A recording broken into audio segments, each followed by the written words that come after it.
Xayrlı gün oquşular. Texnologiya dərəsini başlayırıq. Dərəsinin teması SketchUp proqramısında i planı bulduru. Бүгінгі дәрістә біз шундай үрнәк модель ясарбыз. Әйдәгез анынчы ясарга икәнен карыйк. Безгә план ясар өчен төп корал дүрт почмак кирәк булачак. Өйнең һәрбер ягын размерларын язып чыгабыз.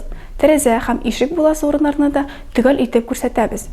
Ул модельнең нигезе булып тора. Аны өскә таба күтәреп, стеналарын ясыйбыз.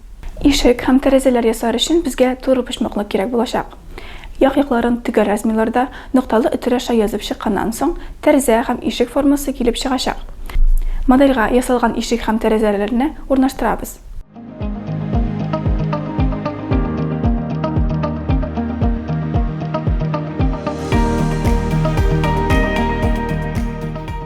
Менә безнең ий планы килеп чыкты. Игътибарыгыз өчен рәхмәт. Татарча онлайн мәктәптә күрешкәнчегә кадәр.